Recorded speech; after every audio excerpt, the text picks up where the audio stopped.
माँ सरस्वती ब्रह्मलोक में बैठी अपनी वीणा बजाने में मुग्ध थी। तभी देवी लक्ष्मी उनके समक्ष उपस्थित होती हैं। प्रणाम देवी सरस्वती। प्रणाम देवी लक्ष्मी। आपने ब्रह्मलोक में पधार कर यहाँ के वातावरण को और भी मंगलमय बना दिया है। बस आज थोड़ा समय मिला तो आपसे भेंट के लिए चली आई, वरना मुझे फुर्सत ही कहाँ। जन कल्याण के कार्यों में इतनी व्यस्त रहती हूँ कि कहीं आने जाने का समय ही नहीं मिलता। अब क्या करूँ, मेरा नाम ही लक्ष्मी है, धन और वैभव की देवी हूँ। सारा विश्व मेरा आदर करता है। पृथ्वी पर घर घर में मेरा स्वागत होता है। जहाँ जहाँ मैं जाती हूँ सुख संपत्ति वैभव अपने आप वहाँ पहुँच जाते हैं। ये सत्य है देवी लक्ष्मी कि आप सुख संपत्ति और वैभव की देवी हैं। यह भी सत्य है कि घर घर में आपका स्वागत है। किंतु क्या देवी सरस्वती? किंतु आप कहीं टिकती नहीं, आप में बिल्कुल भी स्थिरता नहीं है। इसीलिए तो संसार आपको चंचला कहता है और आप एक क्षण में रूठ जाती हैं और एक क्षण में मान जाती हैं। आज आप यहाँ हैं तो कल वहाँ। किंतु मैं ऐसी नहीं हूँ। मैं तो ज्ञान और विद्या की देवी हूँ। मैं एक बार जिस मंदिर में प्रवेश कर जाती हूँ वहाँ पर सदा के लिए स्थापित हो जाती हूँ। किंतु मेरे बिना किसी को भी जीवन का सुख प्राप्त नहीं होता। मैं धन हूँ देवी सरस्वती, और निर्धनता सबसे बड़ा अभिशाप है।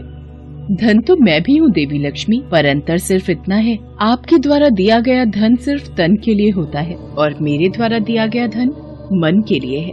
आपके द्वारा दिया गया धन कोई भी चुरा सकता है या फिर छीन सकता है, पर मेरे द्वारा दिया गया धन ना तो चुरा सकता है ना ही कोई छीन सकता है। और सबसे बड़ी बात तो ये है, मेरा दिया हुआ धन जितना भी बांटिए उतना ही बढ़ता है।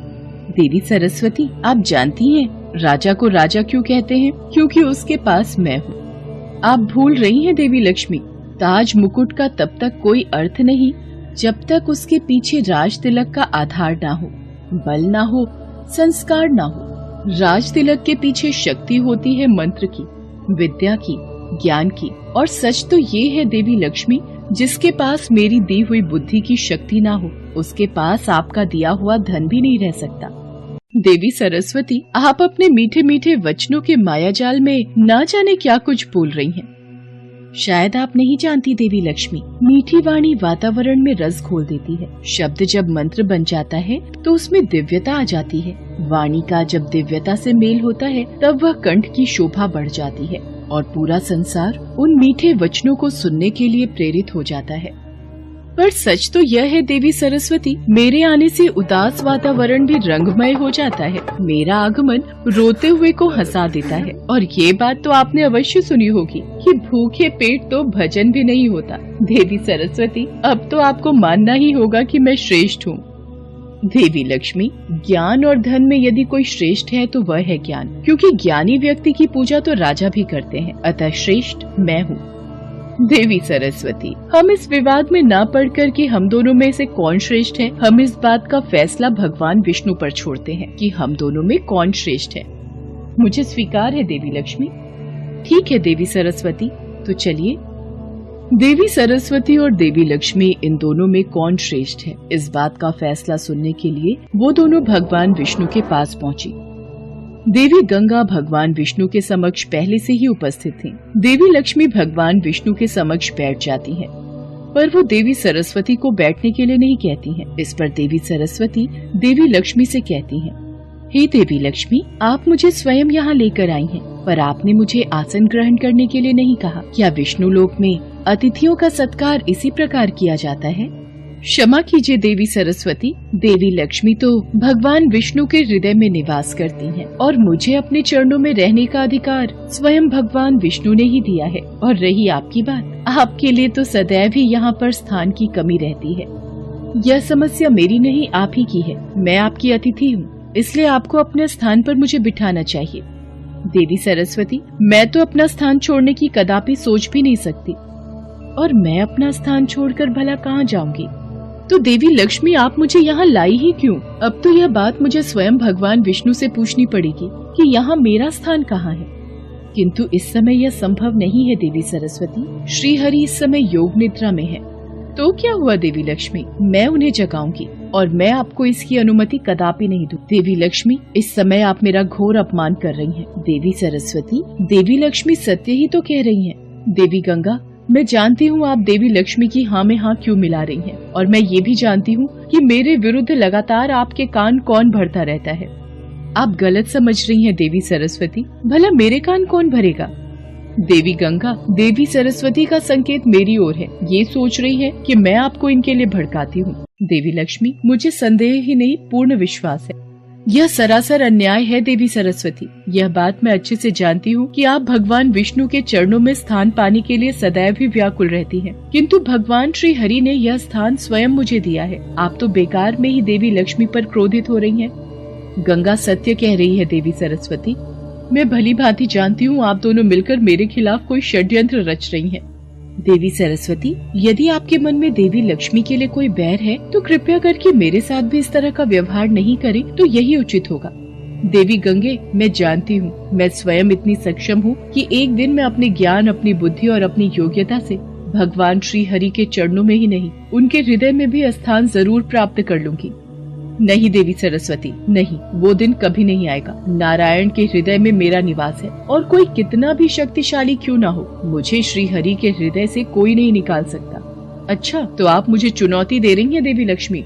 देवी सरस्वती, आपका विवाद गंगा से आरंभ हुआ था और आज आपने उस विवाद को आगे बढ़ाकर मेरे तक पहुंचा दिया। देवी सरस्वती, यदि आपको मेरे से ईर्ष्या है कि मैं धन वैभव की देवी हूँ, तो इसमें बुरा मानने वाली कौन सी बात है? यह स्थान तो मुझे स्वयं आदिशक्ति परमेश्वरी ने दिया है।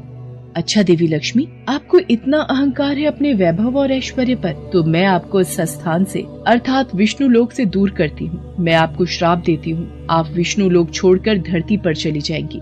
देवी सरस्वती देवी लक्ष्मी को श्राप दे देती हैं कि वो तुलसी रूप में धरती पर रहेंगी। इतनी देर में देवी गंगा देवी सरस्वती को श्राप देती हैं कि देवी सरस्वती धरती पर नदी रूप में प्रवाहित होंगी। देवी सरस्वती गंगा को श्राप देती हैं कि वो धरती पर बहकर पापियों के पाप धोएंगी। एक दूसरे से क्रोध में श्राप देने की बात देवी परमेश्वरी के कानों तक पहुँचती है।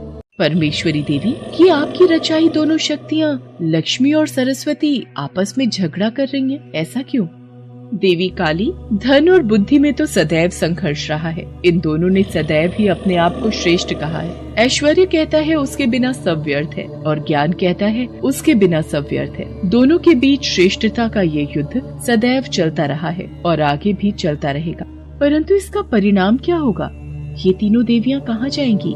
देवी काली, जन कल्याण की सहायता के लिए देवी लक्ष्मी राजा धर्मध्वज के घर तुलसी रूप में जन्म लेगी। देवी सरस्वती एक कल्याणकारी जलधारा के रूप में प्रकट होंगी और देवी गंगा को भागीरथ नाम का एक महान तपस्वी राजा धरती पर उतार कर ले जाएगा।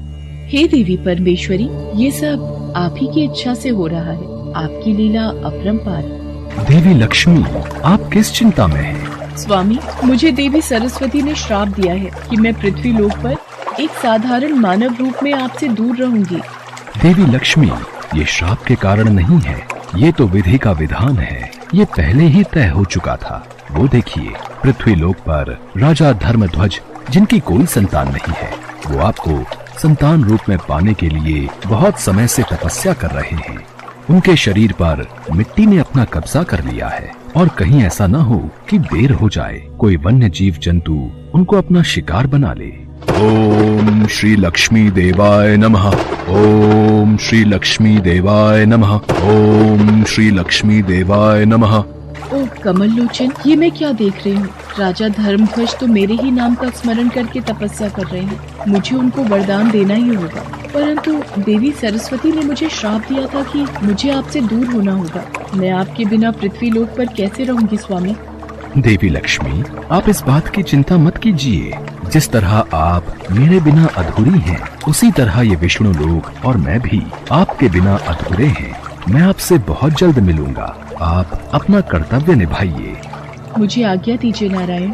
और फिर देवी परमेश्वरी की इच्छा से देवी लक्ष्मी ने तुलसी रूप में, देवी सरस्वती ने नदी की धारा के रूप में और देवी गंगा ने अपने वेग से बहते हुए जन कल्याण में अपना सर्वश्रेष्ठ स्थापित किया।